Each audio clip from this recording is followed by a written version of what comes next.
Panis ang Jordan nung sina Kai Sotto, Kouame, Japet Aguilar at Poy Eram ang naglaro sa 4 at 5 position.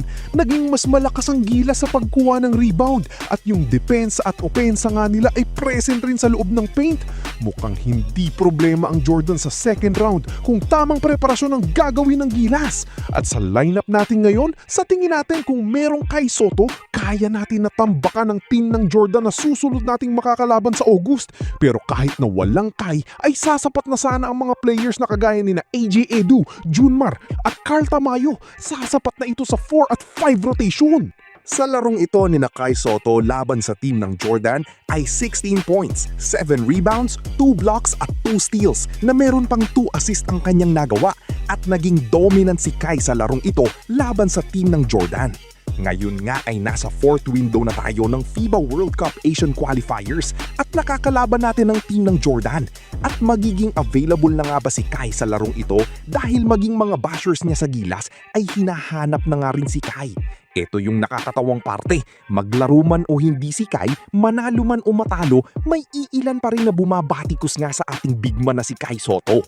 Halos walang nagawa si Kouame sa larong ito ng Gilas at naging support nga sila ni Kai Sotto. Ganon rin sina Japet at Poy. Hindi man ganong kalakihan ng ambag pero naging dagdag puwersa sila sa ilalim kasama ni Kai Sotto. Mas maganda nga sana kung merong isa pang Kai Sotto sa ating Gilas team pagdating ng 4th window dahil na rin sa tataas pa ang ating chance na manalo o mas may kasiguraduhan na tayo ang mananalo ngayong 4th window. Karamihan sa mga teams ng Japan B1 B-League ay inaasikaso na ang kanilang lineup. Karamihan ay nakapag-recruit na ng kanilang mga players. At Kai Sotto, sa tingin natin ay hindi nga yata maglalaro sa Japan. O pwede rin naman na last minute na sumali ito sa roster ng isang team. Base na rin sa nakikita natin, walang update si Kai sa ngayon tungkol sa Japan B-League. Pwedeng ang ibig sabihin nito ay matutuloy siya sa US NCAA Division 1 at dito maglalaro. Ngayong araw rin, balik na sa Japan B-League si Treddy Ravena at maglalaro siya para sa team ng Toyama Grouses.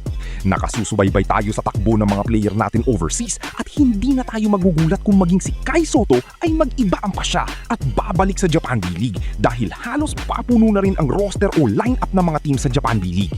$3.9 million ang bagong kontrata ni Jordan Clarkson sa team ng New York Knicks at dito nga ulit siya maglalaro ngayong 2026 to 2027 season. Marami nga ang gustong makita ulit ang isang Jordan Clarkson para sa Gilas team dahil na rin sa medyo hindi nga rin ganung kaganda ang laro ni JB sa nakaraang windows ng FIBA World Cup Asian Qualifiers kaya naman naghahanap ngayon ng pagbabago ang mga fans para manalo ang Gilas. Kung sa pagiging isang scorer ay mas matindi nga yata si Jordan Clarkson at mas maganda nga yata sana ang kanyang performance kahit ang New Zealand pa ang ating kalaban. Hindi pwedeng magkahamali ang Gilas ngayong second round. Kailangan na halos perpekto ang record nila laban sa mga teams ng Iran, Syria at Jordan. At makakalaban nila ng tig-2 beses ang mga teams na ito sa second round. Ruled out na nga ba si Kai Sotto sa Gilas at hindi na nga ba makakapaglaro pa sa natitirang window ng FIBA World Cup Asian Qualifiers? Ito ang tanong ng marami. At kung titignan natin ay depende sa kung saan siya maglalaro para sa 2026-2027 season. Kung sa US NCAA naman ay ruled out na nga si Kai sa FIBA World Cup Asian Qualifiers. Kung babalik naman sa Japan B-League ay posible na ngang maglaro si Kai sa paparating na August window na kung saan kailangan ng Gilas ang lahat ng magagaling na players dahil na rin sa kunti na lang ang margin of error na pwede nilang ma-accumulate sa second round na ito. Para sigurado, talunin nila ng tig-2 beses ang mga teams ng Iran, Jordan at Syria.